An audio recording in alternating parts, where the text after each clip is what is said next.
முதலமைச்சர் அவர்கள் தினமும் அவருக்கு பாராட்டு விழா நடத்துறாங்க. ஸ்டாலின் ஐயா தினமும் எதுக்கு பாராட்டு விழா? தமிழகத்திலே கொலை குற்றங்கள் அதிகரித்திருக்காக பாராட்டு விழாவா? இல்ல பெண்களுக்கு எதிரான குற்றங்கள் நான் உங்களுக்கு படிச்சு காட்டுங்கம்மா, 3 வருஷத்துல எவ்வளவு 16,000 தாண்டி போக்சோ கேஸ் மட்டும், அதற்கு பாராட்டு விழாவா? பெண்களுக்கு எதிராக வன்கொடுமைகள் 5,000 தாண்டி இருக்கு, அதற்காக பாராட்டு விழாவா? இல்ல டாஸ்மார்க்கினுடைய வருமானம் 50,000 கோடியை தாண்டி நின்றுட்டு இருக்குது, அதுக்காக பாராட்டு விழாவா? இந்தியாவில் எங்கேயுமே இல்லாம ஒரே நாளில் 2 அமைச்சர்கள் பதவியில் இருந்து நீக்கப்பட்டிருக்கின்றார்கள், அதற்கு பாராட்டு விழாவா? அதற்கு பாராட்டு விழாவா? இந்தியாவில் எங்கேயுமே இல்லைங்க, 2 அமைச்சர்கள் ஒரே நாள் பதவியில் இருந்து மாற்றப்பட்டிருக்கின்றார். இது லல்லு பிரசாத் யாதவ் அவங்க பீகார்ல முதலமைச்சராக இருந்த பொழுது கூட 2 அமைச்சர்கள் ஒரே நாள்ல மாற்றப்படவில்லை. அவ்வளவு மோசமான ஆட்சியிலும் கூட.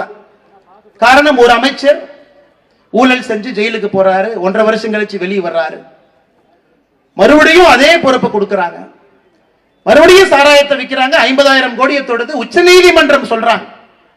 எதற்காக ஜாமீன் கொடுத்தோம்? நல்லவங்க நாங்க ஜாமீன் கொடுக்கலீங்க, 1.5 வருஷம் சிறையில் இருந்தீங்கிற ஒரே காரணத்துக்காகத்தான் ஜாமீன் கொடுத்தோம். நீங்க என்ன பண்றீங்க?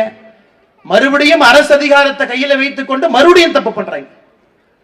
இன்னும் 10 நாள்ல அமைச்சரவையிலிருந்து நீக்கவில்லை என்றால் கொடுத்த ஜாமீன் நாங்க ரத்து பண்ண போறோம், கைதாகுவீங்க.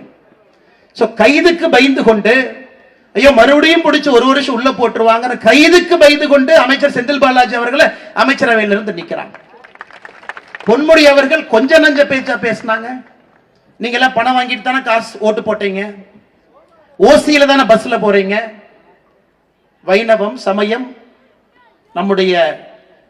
நம்ம இயக்குகின்ற கடவுள்களை தவறாக பேசுவது, மிக மிக வன்மையாக கொச்சையாக பேசுவது, வரம்பையெல்லாம் தாண்டி போயாச்சு. அதன் பிறகு பதவியிலிருந்து நீக்கியிருக்கிறான். போன வாரம் சென்னை உயர்நீதிமன்றம் இன்னைக்கு இருக்கக்கூடிய 3 அமைச்சர்கள், எம்ஆர்கே பன்னீர்செல்வம் அவர்கள், துரைமுருகன் அவர்கள், 3 அமைச்சர்கள் மேல இருக்கக்கூடிய சொத்து குவிப்பு புகார கீழ இருந்த நீதிமன்றம் ரத்து பண்ணிட்டாங்க. இவங்க அதை செல்லாது, மறுபடியும் நாங்க என்கொயரி பண்றோம், மறுபடியும் இதற்கு உயர் நீதிமன்றத்தில் கேஸ் நடத்துவோம். 3 அமைச்சர்கள் மீது ரத்து செய்யப்பட்ட சொத்து குவிப்பு வழக்கு மறுபடியும் ஆரம்பிச்சிருக்கிறாங்க. 13 அமைச்சர்கள் மீது இன்னைக்கு திமுக அமைச்சர்கள் மீது சொத்து குவிப்பு புகார் நடந்து கொண்டிருக்கிறது. அன்பு சொந்தங்களே, இந்த தவறுங்கிறது ஒரு இடத்துல நடக்காதுங்க. நிர்வாகம் மொத்தமாக சீர்குலைந்திருக்கிறது, நிர்வாகம் மொத்தமாக தோற்றுவிட்டது, மொத்தமா நிர்வாகம் தோத்தாச்சுங்க. அங்க ஒண்ணுமே கிடையாதுங்க ஐயா, ஒண்ணுமே இல்ல, ஒண்ணுமே இல்ல. பாராட்டு விழா இவர்களாகவே இவர்கள் நடத்தி கொண்டிருக்கின்றார்.